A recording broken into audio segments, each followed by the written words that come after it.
सभी लोगों को नमस्ते। मैं doctor Dipendra Kumar Rai, professor and head respiratory medicine AIIMS Patna.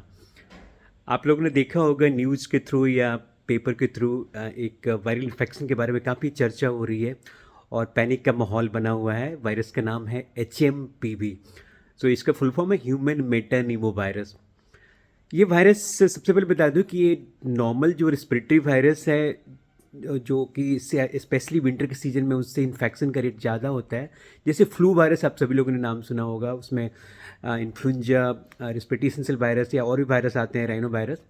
तो उसी की तरह ये भी एक रेस्पिरेटरी वायरस है और उसी की तरह सिम्टम सिमिलर करते हैं। कोरोना से इसको मत जोड़िए, कोरोना कम्प्लीटली न्यू वायरस है, लेकिन ये जो वायरस है ये पहले भी इन्फेक्शन करता था और ये हर विंटर सीजन में रेस्पिरेटरी वायरस के इन्फेक्शन बढ़ जाते हैं। तो ये भी एक उसी की तरह फ्लू की तरह वायरस है, तो इसके सिम्टम भी ऑलमोस्ट फ्लू की तरह ही होते हैं। फ्लू के सिम्टम आप सभी लोगों को पता है कि विंटर के सीजन में आप लोगों ने देखा होगा बहुत लोगों को सर्दी जुकाम, गले में खराश खांसी होती है, फीवर भी आ सकता है और वो सेल्फ लिमिटिंग होता है, ठीक हो जाता है 3-4 दिन 5 दिन या मैक्सिमम 7 दिन में ठीक हो जाता है। बहुत कम लोग होता है कि उनको निमोनिया हो जाए और सांस में दिक्कत हो जाए, ये बहुत कम लोग हैं। स्पेशली बच्चे या बुजुर्ग में या जिनको पहले से कुछ दमा की बीमारी है या डायबिटीज़ है, हाइपरटेंशन है, उनको ये दिक्कत थोड़ा ज़्यादा करता है। तो नॉर्मल जो प्रिकॉशन आप फ्लू के लिए लेते हैं, यहाँ भी आपको सेम प्रिकॉशन लेना है। अगर किसी को भी अगर फ्लू लाइक सिम्टम्स हैं, सर्दी जुकाम खांसी बुखार, बॉडी में दर्द, नाक बहना है, तो आपको फ्लू का इन्फेक्शन हो सकता है, उसमें HMPV भी इन्फेक्शन हो सकता है। लेकिन जो नॉर्मल प्रिकॉशन आप सर्दी जुकाम के लिए नॉर्मली लेते हैं, वही प्रिकॉशन यहाँ भी लेना है। अगर आपको लगता है तो आइसोलेट हो जाइए और आप मास्क का प्रयोग कीजिए।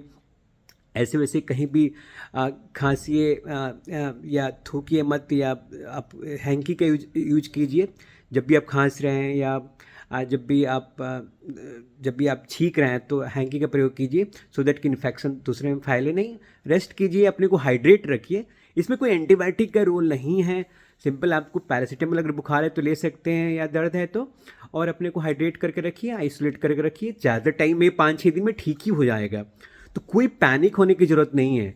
जिस तरह अदर वायरल इन्फेक्शन है उसमें जो रिस्क लोग हैं, जो मैंने पहले बताया कि एल्डरली लोग या बच्चे या और जिनको पहले से कुछ क्रोनिक कार्डियो रेस्पिरेटरी डिजीज है, उनको थोड़ा कॉशियस लेने की ज़रूरत है।